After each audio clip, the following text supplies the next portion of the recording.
Jess, as a nurse, Yes. if I were to say I had a heart rate of 120/80, Oh my gosh. what would that mean? Do you mean your blood pressure? Oh, yeah. Is What did I say? Your heart rate. Oh. 120/80. What does that mean? Perfect. Textbook. So you call me perfect?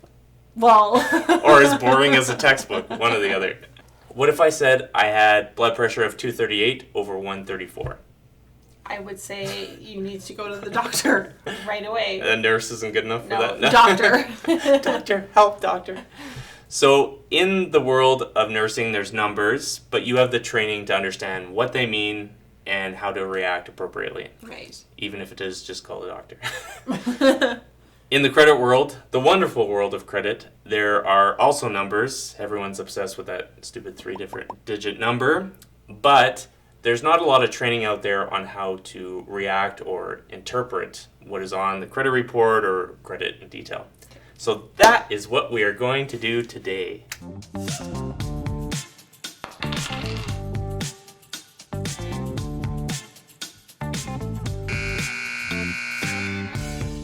We've been doing this for about a year now. Holy, really? Yeah. Oh my gosh. So you are so knowledgeable about credit. Oh my goodness. Okay. But in that time, we've talked about the importance of checking your credit report. Have you gone through your credit report in detail? I know a guy. That may be your answer as well. But Yeah. today, for a special treat, we are going to go through your credit report Mine? in front of everyone. Oh, that's fine. I know a guy who can fix that too. Let's see if you're actually good. Yeah, we'll see what it is. So we're going to not go through your specific, but you and I are going to go through it, and then I'll just put up different images of other different credit reports to essentially give different variety. It's off to a good start. So today we're going to go through the Equifax report. The first thing they try and draw your attention to, the big bolded numbers, is the credit score. Now, how do you feel when that credit score bounces around? Confused? I don't know. Like it bounces on the screen? No, no, I mean, like if you're tracking it and you like see it goes, fluctuating? yeah. Oh, okay. Oh man, you're really critiquing my words here. Sorry. When the score is fluctuating, how does that make you feel? I should go know that. Be the credit therapist. Kidding. I don't want to know your. I don't want to care what your parents did to you. I don't know. I'd be a little bit confused by why it's changing. I mean, obviously, if I did something, then Then it would that make would sense. make sense, right? Right. So one of the big messages that I have is the score can be very confusing. One, because it's not the score that the banks use, which is confusing enough. And then, of course, it bounces around. So we're going to go through some of the main questions that I get about why it's bouncing around, what's going to happen. And then I'm going to go through those, or we're going to go through those. And if I miss any, feel free to comment below, and I'll get Jess to answer those for you, because apparently she knows it all. All right, so whether you pay for it or get it for free, this score is not the one that the banks use. We go through different videos on where you can find out more information and understand that statement. But today, the one thing that I suggest that you look at is the date that it has right here. If you're paying for it, then this should be today's date. And it'll be the most accurate score. Correct. Okay, so that's why they want people to buy it. Yes, because it's always updated. Now, if you are on the free version, then this will just show the last time it's updated. So if you've done any changes or wondering why it's not completely accurate, it's because it's going to be so many more days until it's updated. So when you pay for it, it's going to show you the score that the bank will use. No. So it's a great question, but no, even if you're paying for it, that's not the score that the banks use. Okay. So I know that's confusing, lots of videos and information on that in more detail. The benefit of paying for it is that if you were trying to get updated information or confirm something was like fixed or corrected, then you could see it more accurately. Okay. Plus, all the cool kids are doing it. Like paying for it? No. Oh, okay. Like checking their credit every day. Oh. Yeah. Is that what you do every morning? Guys, I gotta check my credit score. I do it in the evenings. So, right before I go to bed, I have credit dreams. All right.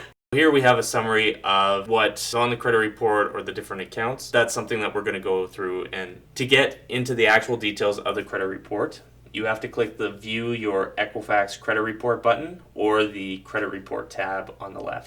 And this year, Equifax has finally provided you the option of giving a PDF version of the credit report. So you can take that credit report with you or print it or frame it. If I guess it's really good. Yeah, there you go. Although that number doesn't mean anything. But you could frame it. So I've never thought of framing it. Maybe I should start doing that. Although the personal information is really important, it doesn't affect your score at all. So you do want to go through it, make sure that everything's correct, especially your name, but the SIN number and addresses and date of birth. If those are wrong, then it could be a clear indication that there's fraud and stuff like that. What if you see an address on there that you've never lived at?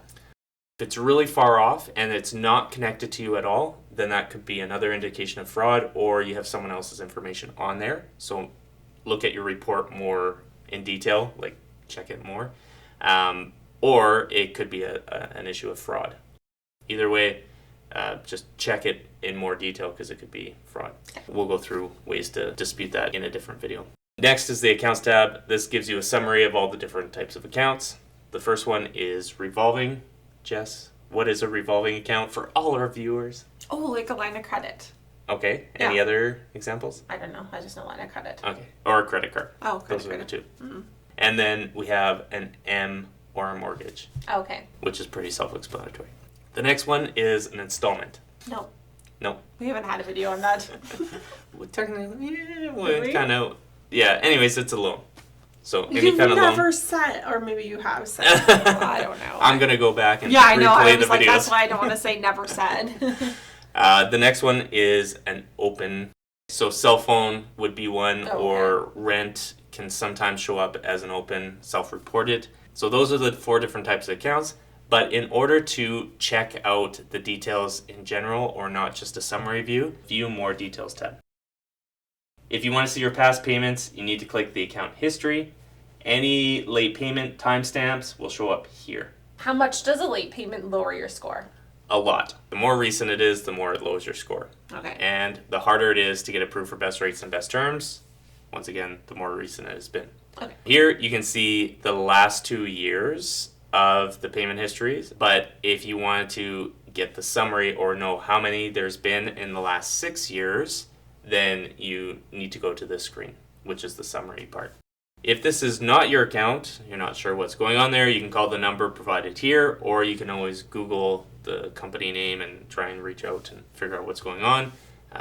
We give links in the disputes down below and what your options are going forward to get that off if it's not yours. Okay. This one is self-explanatory, and so is this one. If there's a past due amount, you need to pay this in addition to your payment. Otherwise, it will continue to lower your score and make it much harder to get approved for best rates and terms. A lot of Canadians get really freaked out by this date, the date last reported. It's a bad account, and you see it keeps on reporting. Then they think that it's current and active, and that's not true. So a lender can continue to report or update the account 6 years after it's been closed or written off. Wow. Why they do that, that's up to them. Sometimes it's automated, just their system automatically does it. Other times they update it because they've received a payment or there's something changed, or maybe it's gone to a collection or done something on their side. However, that doesn't control how much it affects your score or how long it stays on the report. So in reality, this timestamp really doesn't matter much. What matters is the date of last payment. The date of last payment tells the scoring system how important that account is or how relevant it is, and also how long it's going to stay on your credit report. So that's why that one matters the most. On Equifax, I've never seen any information show up on the bank information reported tab unless you have $50K or more in your bank account. Okay. Just kidding. No, it has nothing to do with the amount. I was just seeing if you're paying attention. Oh. It has, and you were checking your watch. I was. Is this over yet? Here's a list of how many times you have checked your credit and how many times other companies have checked your credit. So, does it lower your score the more times you check your credit? Yes, and I fed her that question. That's why she's so excited to ask it. So, no, I said yes, but no, it does not lower your score whatsoever. No matter how many times you do it, you can do it every day, just like me, before bedtime or in the morning. It doesn't matter how many times, it doesn't lower your score. So whether you do it directly with Equifax or through a third-party free app like Borrowell, or Credit Karma, any of those things don't affect your score. Okay. That's a soft hit, and no other lender can see that. Oh. So they would not see that you're obsessed with checking your score or how cool you are, which is good for me. However, if a lender or you're applying for credit, if they check your credit, then that does lower your score. Okay. So that's a hard hit.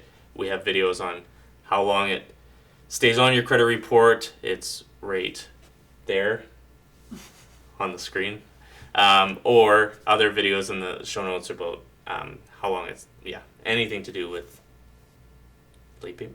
inquiries. Forgot what we were talking about. Why would people want to check it then if they're not, if it's not the right number? To be cool. Oh, I thought okay. we went over this already. I was just making sure, there wasn't. No, it's really important to check your credit regularly. Yeah. Regularly. And not just rely on the guy that you know. But it's really important so that you know what's showing up and that it's correct. Oh, okay. Because that controls everything else. Okay. So the score, to know the score, not so important, but to know what's on your report, very, very important. If you've been through a bankruptcy, consumer proposal, collection, or any judgment, it will show up on the credit report here under the public record section. How long it stays on the report really depends on which province you live in. If you are seeing a balance here and you've settled or paid it and that's not correct and that's something that's really important that is disputed, because it will hold you back to get best rates, best terms, that kind of stuff. So when you see a collection or a judgment. Yeah, she's reading it from the screen. Because you can tell this is so natural. I don't even know what I'm asking. Okay, so read it. When collections or judgments are paid, is it removed from the report? That's a great question. Thank you. The answer is no, it's not removed. So that's a common one that I get. And we have an episode and go into more detail, once again, on why it's not removed or what you can do to settle and all of the wonderful world of the credit collection game and all of that kind of stuff. But unfortunately, no, it's not removed. It still stays on there for at least 6 years, even though it's been paid or settled. Okay. If you have had a loan in Ontario over the last 7 years, it will most likely have a note here. It's not a negative. It's just how it is registered in Ontario. If you have sent in a dispute or called Equifax, it will show the timestamp here. Is there a limit to how many times you can send in a dispute? Like asking that angrily. No, there is no limit of how many times you can send in a dispute or call Equifax, so feel free to harass them. Actually don't, because it'll tie up the lines and that just makes it worse for everyone else. Yeah. And that is everything. What, we're done? Yes. Oh my goodness! You made it through your report. First time ever. However, as I have said many times, and I will continue to preach, that just checking one report is not good enough. You got to check both Equifax and TransUnion.